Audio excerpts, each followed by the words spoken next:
It's Tuesday, April 30th. I'm Josie Duffy-Rice. And I'm Tre'vell Anderson, and this is What a Day, where we are looking forward to the release of Mufasa, the prequel to Disney's Lion King that stars none other than Beyonce and Blue Ivy Carter. And it's directed by Barry Jenkins. This is going to be amazing. The only way it could be better is if it was called Scar, and it was about Scar's origin story. Not you want a whole different movie, Josie. I want a whole different movie. Related.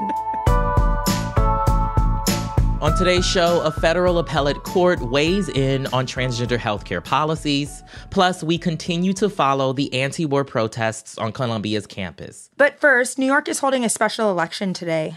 Voters are choosing a replacement for House Democrat Brian Higgins, who held the seat for almost 20 years. Higgins resigned in February, saying Congress had gotten just too dysfunctional. The 26th district is centered in Buffalo. It's heavily Democratic, and the party's nominee, State Senator Tim Kennedy, is expected to win. He's running against Republican Gary Dixon, a local town supervisor. Okay, so let's assume that the predictions are right and Kennedy beats Dixon. What does that mean for Republicans? Don't they have a sliver of a majority right now? Yeah, so if Kennedy wins, the Republican House majority would shrink to just one seat. And it will add even more pressure on Speaker Mike Johnson to keep his caucus in line, which is honestly not a very easy feat, given that one member in particular, Georgia's Marjorie Taylor Greene, seems hell-bent on ousting him for working with Democrats. She said that Johnson, quote, betrayed Republican voters after the House approved aid for Ukraine with overwhelming bipartisan support. She's chaos embodied. Mm-hmm. So to understand what the dysfunction inside the House Republican caucus looks like right now, I spoke with Todd Zwillich.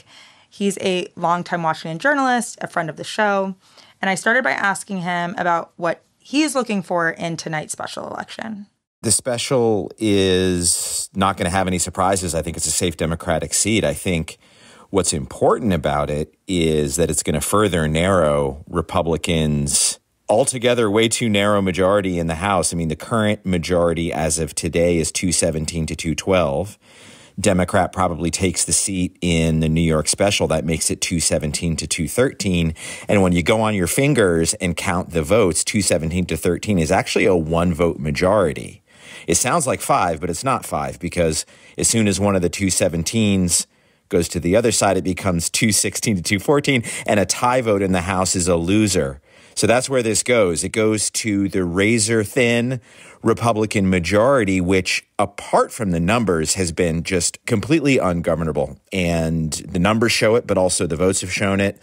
Marjorie Taylor Greene might show it. So we're all here to watch.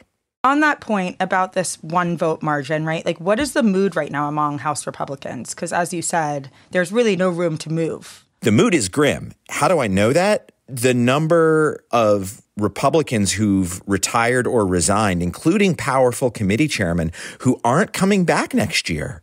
It might be 8 or 9 or as many as 11. I can't remember the exact number. It's gigantic. And traditionally, what I can tell you is a member who spends all of that time and all of that money and all of that time away from family and all those years becoming a committee chairman and then decides I'm tapping out, it's because they don't want to be in the minority. It's because they think they're going to lose.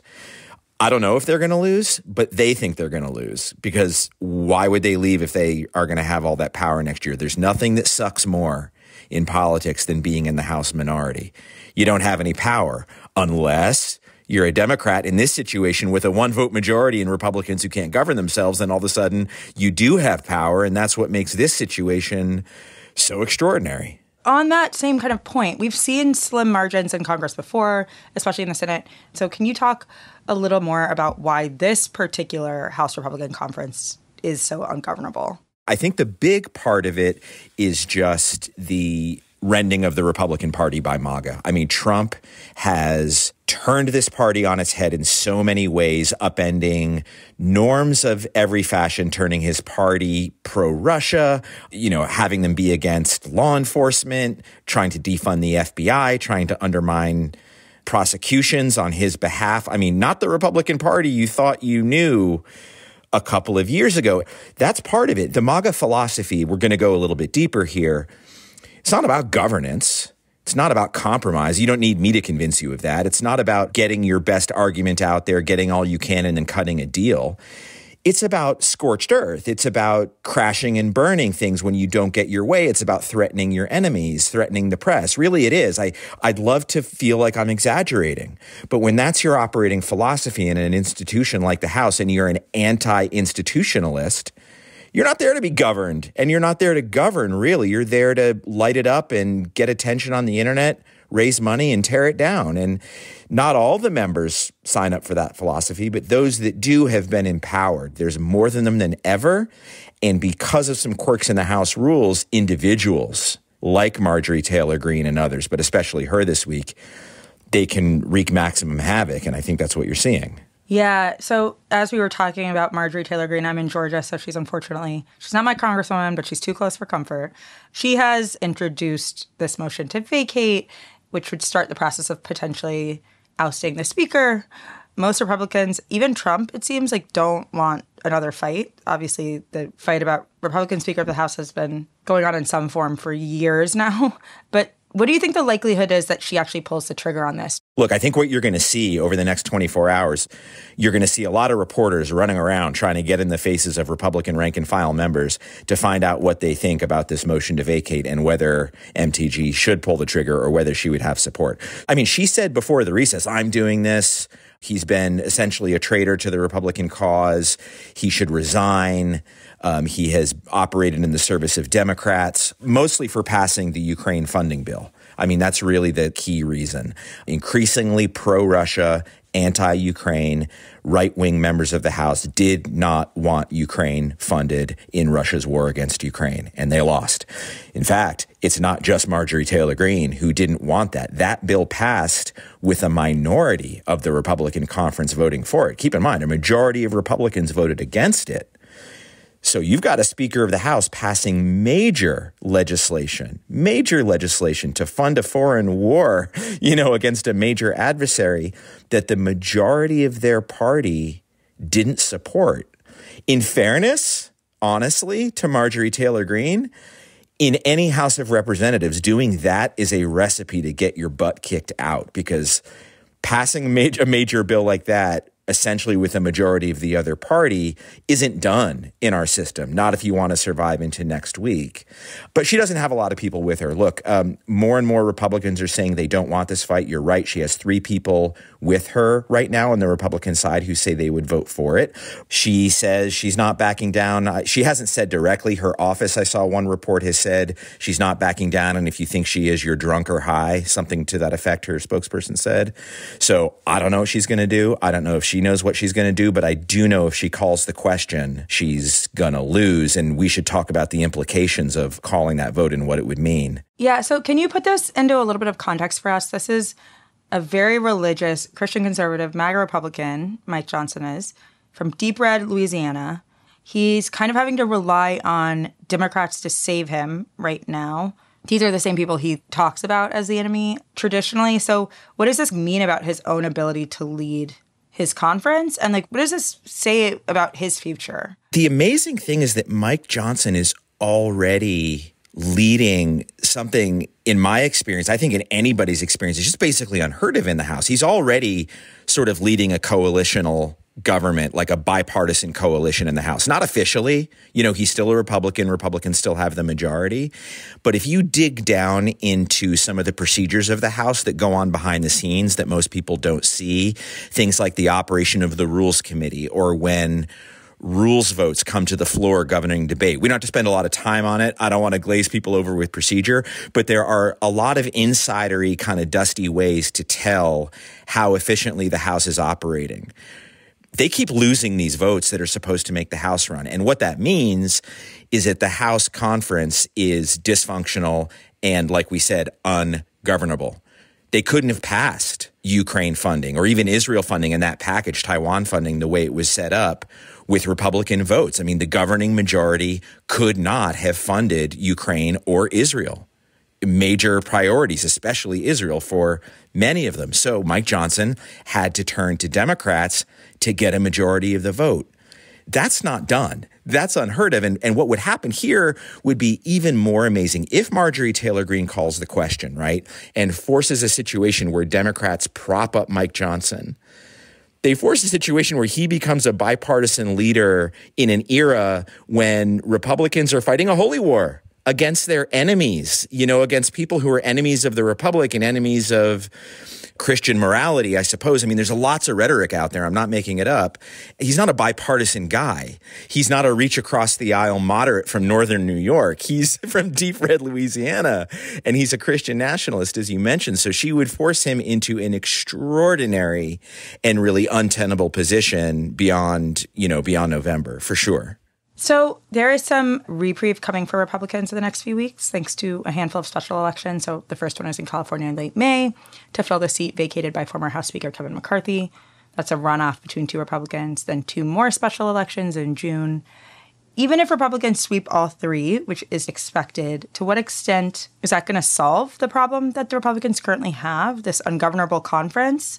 And does it relieve the pressure that is currently on Republicans, given how slim the majority is? It might loosen the pressure a little, only because 4 is better than 1. But that's the superficial part of it. The fundamental part of it is already the part that we talked about, which is Donald Trump has torn the Republican Party in 2. He has taken it over completely. He's gotten the endorsement of even people who say he's unfit for office, like Mitch McConnell and Bill Barr, 2 senior Republicans from inside and outside of Congress who on the one hand say he's unfit to be president and on the other hand endorse him. So it's his party. But he doesn't have control of every single member. There's still traditional Republicans around who think they can survive the MAGA era by go along and get along and come out and not be held to account for sponsoring an authoritarian takeover of their party. Nothing is written, so I don't know what the future of that is.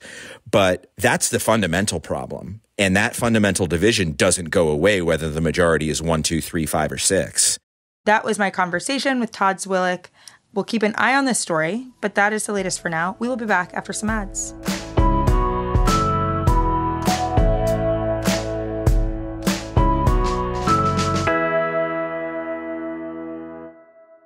What A Day is brought to you by ZBiotics. If you're looking for a surefire way to wake up feeling fresh after a night of drinking, look no further than ZBiotics. ZBiotics Pre-Alcohol Probiotic Drink is the world's first genetically engineered probiotic. When you drink, alcohol gets converted into a toxic byproduct in the gut, and ZBiotics produces an enzyme to break this byproduct down. So just remember to make ZBiotics your first drink of the night. Drink responsibly, and you'll feel your best tomorrow. Yes, vacations, weddings, birthdays, reunions. We know that y'all got so much going on, and we want you to get the most out of your spring plans by stocking up on pre-alcohol now. Go to zbiotics.com/WAD to get 15% off your first order when you use WAD at checkout. ZBiotics is backed with a 100% money-back guarantee, so if you're unsatisfied for any reason, they'll refund your money, no questions asked. Remember to head to zbiotics.com/WAD and use the code WAD at checkout for 15% off. Thank you, ZBiotics, for sponsoring this episode and for our good times. You can start your day off right when you find a professional on Angie to get your plumbing right first. Connect with skilled professionals to get all your home projects done well. Visit Angie.com. You can do this when you Angie that. Why are smart businesses graduating to NetSuite by Oracle? Because NetSuite eliminates the expense of multiple business systems by consolidating your operations together into one. NetSuite is the #1 cloud financial system, bringing accounting, financial management, inventory, and HR into one platform and one source of truth. NetSuite reduces IT costs because it lives in the cloud with no hardware required, so you can access it from anywhere. You cut the cost and headaches of maintaining multiple systems because you've got one unified business management suite. Bringing all your major business processes into one platform improves efficiency, slashing manual tasks and errors. Over 37,000 companies have already made the move, so do the math. You'll see how you'll profit with NetSuite too.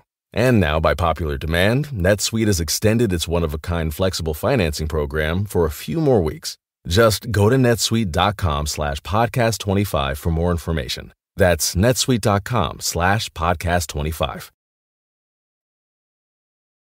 Let's get to some headlines. Headlines. Columbia University began suspending students at the Gaza Solidarity encampment on Monday afternoon. These students won't be able to finish their semester or graduate. They're also banned from university housing and academic buildings, according to CNN. The school set a deadline that morning, telling protesters that if they didn't leave by 2 p.m., they'd risk suspension. After the school informed students that they, quote, will not divest from Israel, Seda Palat, a student organizer with the encampment, said in a news conference on Monday that the university refused to comply with the protesters' demands. We demand divestment. We will not be moved unless by force. Now, once that 2 p.m. deadline hit, hundreds of university faculty, staff, and other students began forming a human chain around the encampment in solidarity with the protesters. Students at Columbia have occupied the main lawn for almost 2 weeks now. Monday was the last day of classes. As of now, the university commencement ceremony is still scheduled for May 15th. I attended that university, and I can tell you that the number one thing they care about is those lawns. Shame. They love those lawns. They don't want you on them. They don't want you messing up their grass. Especially with graduation coming up, honey. Those lawns are their primary care, easily. A federal appeals court ruled on Monday that certain state insurance plans must provide coverage for gender-affirming care. The Fourth Circuit issued the ruling, the first of its kind in the country, which dealt with cases brought in West Virginia and North Carolina. The North Carolina case was brought by state employees who weren't able to get health care coverage for their transgender children. And in West Virginia, trans folks on Medicaid were limited to coverage for some treatments like hormones, but not for surgery. The court ruled that these policies are discriminatory, affirming 2 lower court rulings. It's a big win. We spoke with Omar Gonzalez Pagan, who is part of the legal team in the North Carolina case. There is serious harm for being denied coverage for the healthcare that you need. And in this day and age right now where we're seeing 24 states ban this care or restrict this care for transgender youth, this is an important reminder that there is light at the end of the tunnel, that our Constitution should and does include all of us, and we will continue this fight at every venue possible. The states are already seeking review from the Supreme Court. We'll see if the highest court takes up this case. But in the meantime, these exclusionary policies are not in place right now, so trans folks in not just West Virginia and North Carolina, but South Carolina, Virginia, and Maryland are covered under state insurance plans.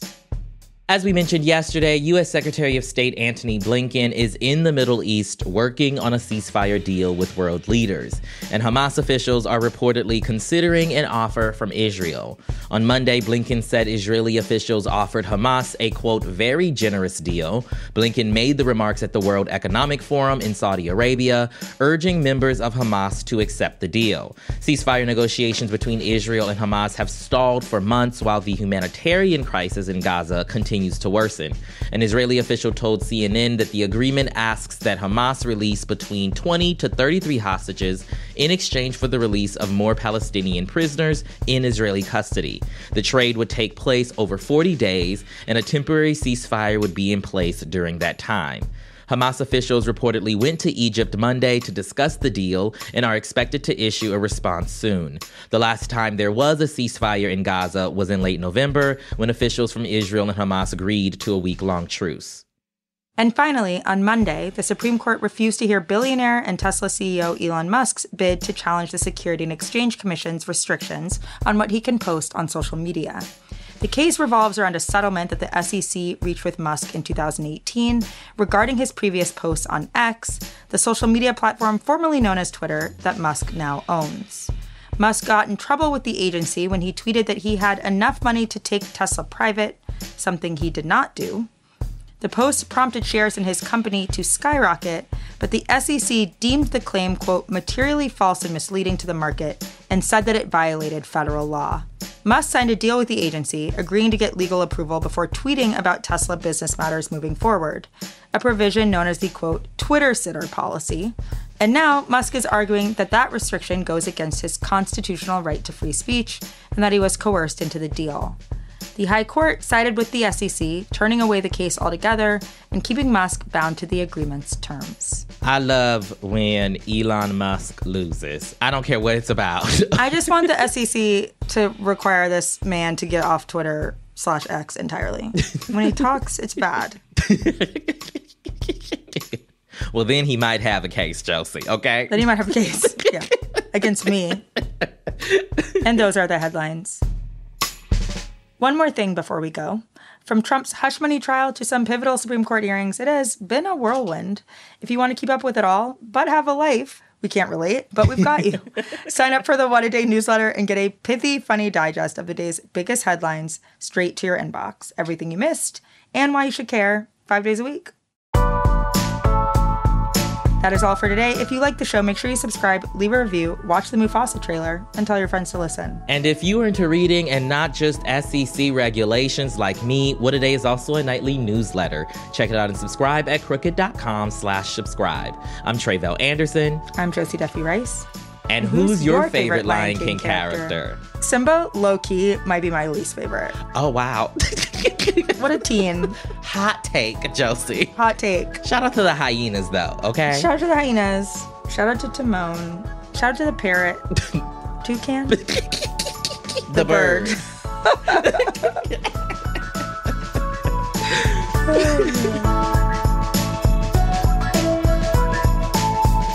What a Day is a production of Crooked Media. It's recorded and mixed by Bill Lance. Our associate producers are Raven Yamamoto and Natalie Bettendorf. We had production help today from Michelle Alloy, Greg Walters, and Julia Clare. Our showrunner is Erica Morrison, and our executive producer is Adrian Hill. Our theme music is by Colin Gilliard and Kashaka.